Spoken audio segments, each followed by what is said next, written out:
Children of entitled parents, what was it like being that kid? Story 1. I'm not the child of an entitled parent, but my boyfriend sure as F is. His mom is something else, let me tell you. I think the first time I realized I was not going to get along with her, she had taken me and my children to get McDonald's for everyone. I already didn't want to go because I didn't know her well enough to be alone with her for any lengthy amount of time, in my opinion. But I went to make my boyfriend happy. A trip that should have taken like 20 minutes tops, she was getting food for 6 people, wound up taking close to an hour. When we got there, in the drive-thru no less, she took her sweet butt time ordering and asking these people all manner of questions about the food. We'd everything picked out beforehand, so she spent an extra 10 minutes questioning them for just her order alone. Then we get to the window and her card won't work.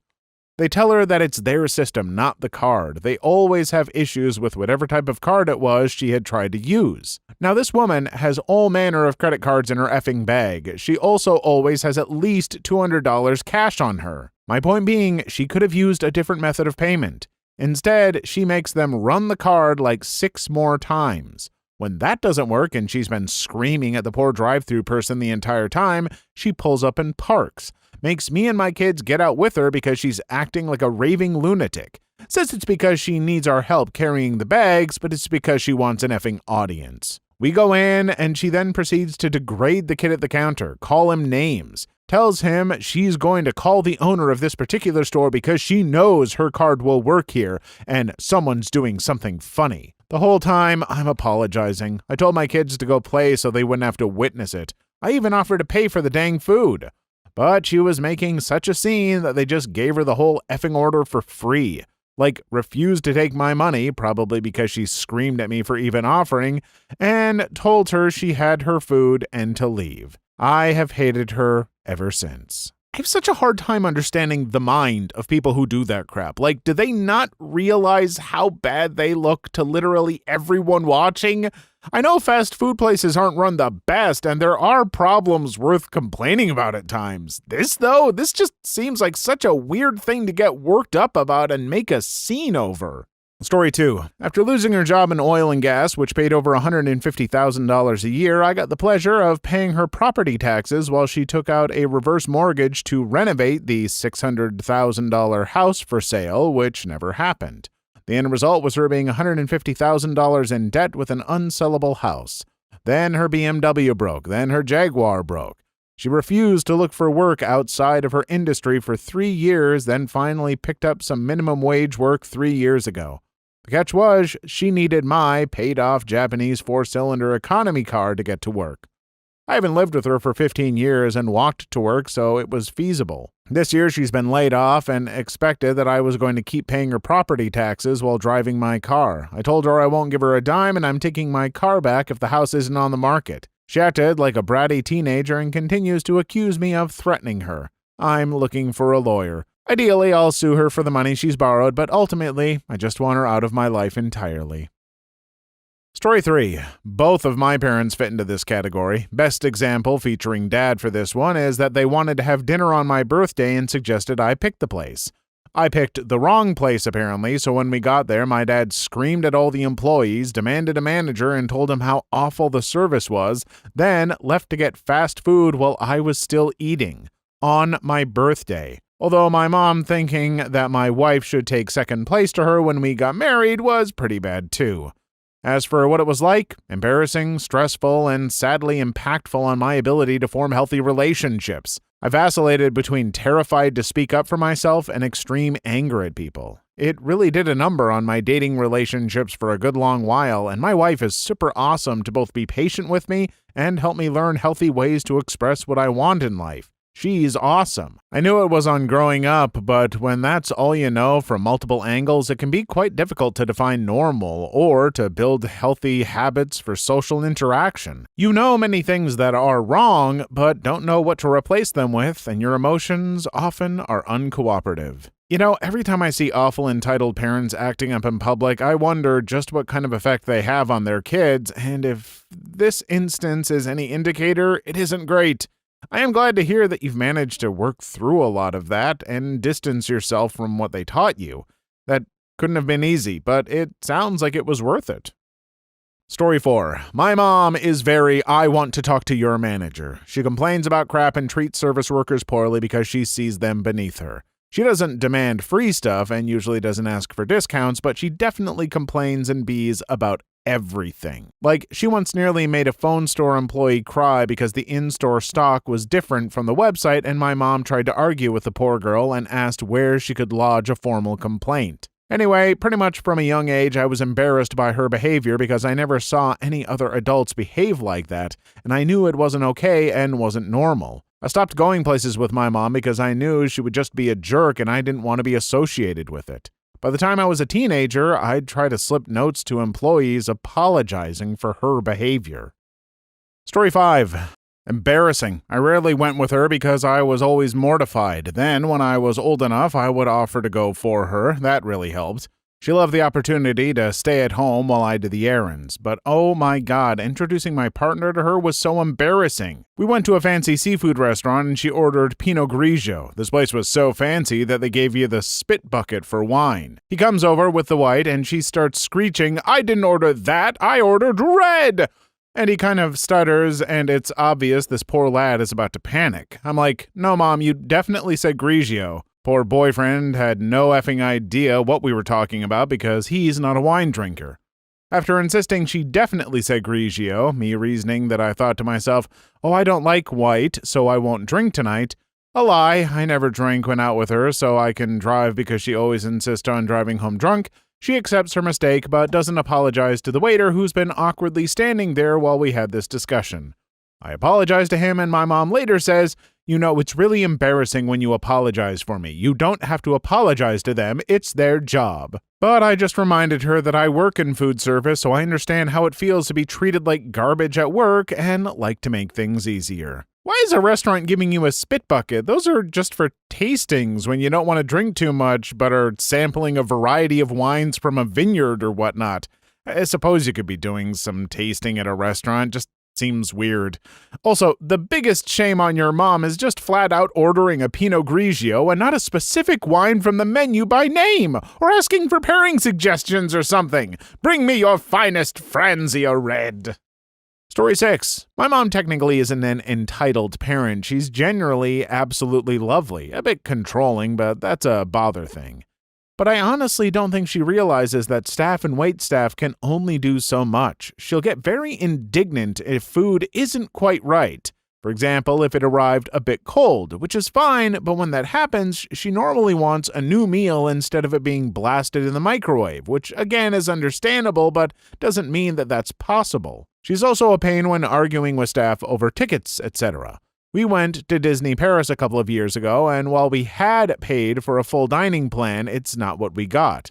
She spent a while arguing with the staff, which is once again understandable, but still awful. She'll get quite buddy if that doesn't happen until we point out that she's being a bit of a bee, and then she'll apologize and back down.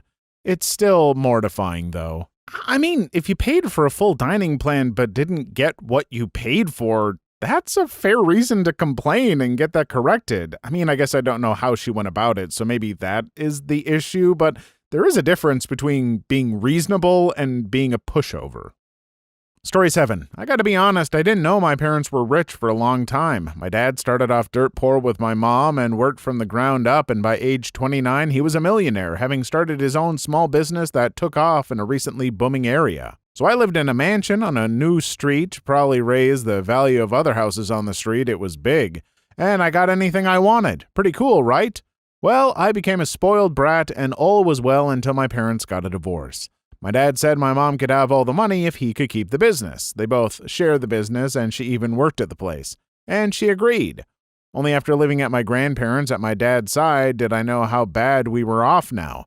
My dad used to be rich, but that was because he worked his butt off early, and with age started letting the small amounts of money come in, but being left with no money or property other than the business he had to move back with his parents. But to some shock, I'm actually glad for this. It taught me not to take crap for granted, and that I couldn't get anything I wanted. It turned me into the guy I'm today. My dad ended up picking himself up together and buying a nice townhouse, nothing like the mansion, but it was plenty for us.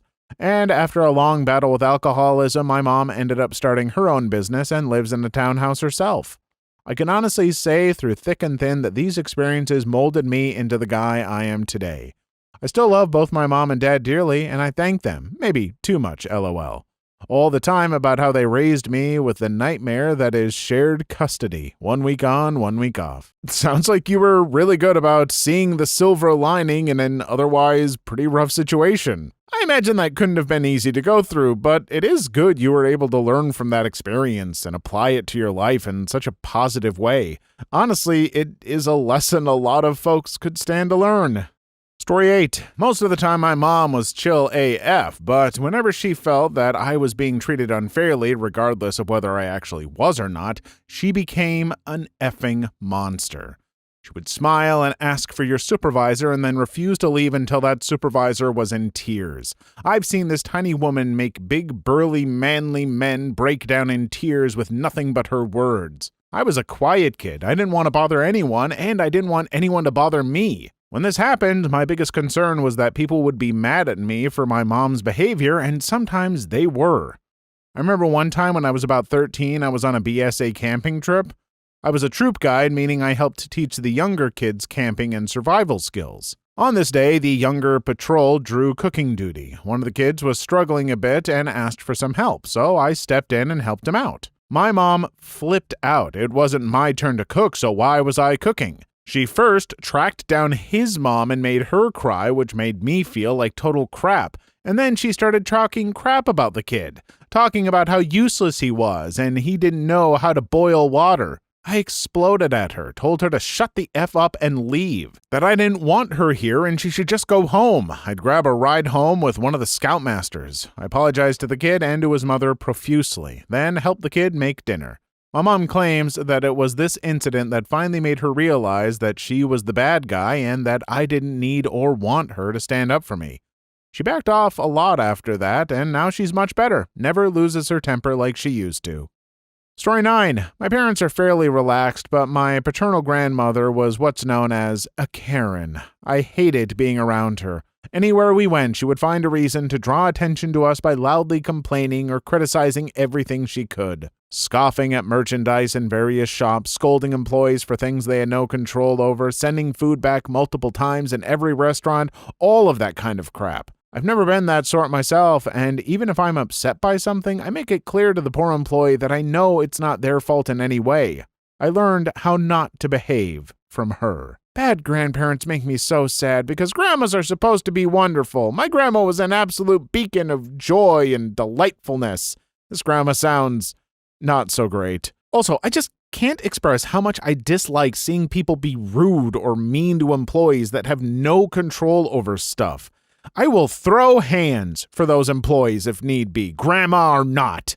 That's not true, but I will tell her off. Story 10.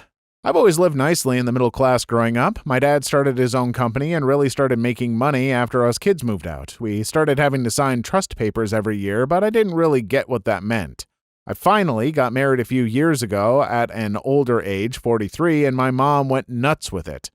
My dad recently admitted they spent $53,000 on it. I was stunned.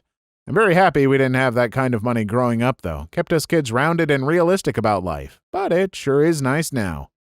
Story 11. It was the most embarrassing thing. I think it's what partially contributed to my social anxiety because she would just make a scene about every little thing. It made me want to just dissolve into the floor sometimes. I would just cry sometimes too. Like, really? Now it just makes me angry thinking back on it, but I still hate complaining about anything that I could rightfully complain about in public. I refuse to be that person so much that if you give me something completely incorrect at, say, a Starbucks, I will simply smile and walk away with it as if it was the exact thing I ordered. I literally cannot be assertive about it because memories of what my mom was like just come rushing back to me. Ugh. It's like your mom is Darth Vader and you're Luke Skywalker. You don't want to be anything like her, but like, maybe the dark side is within you. Let the hate flow through you. Use your anger and arise as Darth Karen. Good. Story 12. Pretty much being left out of everything. Other kids' birthdays, parents didn't want to deal with my parents to invite me. Parent-teacher conference, trauma fuel, getting older and moving out, do it yourself, we helped you this far. Story 13. My mom is very, if I don't get what I want, everyone suffers type of attitude. Not a fun life, I must admit. Story 14. Believe it or not, entitled people think they are victims in every situation and don't realize they aren't and are actually victimizing everyone around them. They have a victim mentality. Story 15. I'm not a child of an entitled parent, but after working in customer service for 10 years, I can say that some parents are more childish than their children are. Story 16. You grow up taking things for granted, and when you're aware of it, it's actually kind of hard to stop. A lot of times I don't want to bring people over to my house because I've seen theirs in comparison, and I don't want them to see me as that kid. I'm not super rich or anything. I've just lived upper middle class pretty much all my life. My folks are damn good and hardworking. Story 17. Staying behind so you can apologize to the employees. Story 18. It sucks and it's really embarrassing having to look apologetically at their victims while they rant about how they're entitled to anything and everything. Please leave your story in the comments. I would love to make a video on them in the future. Also, don't forget to like and subscribe.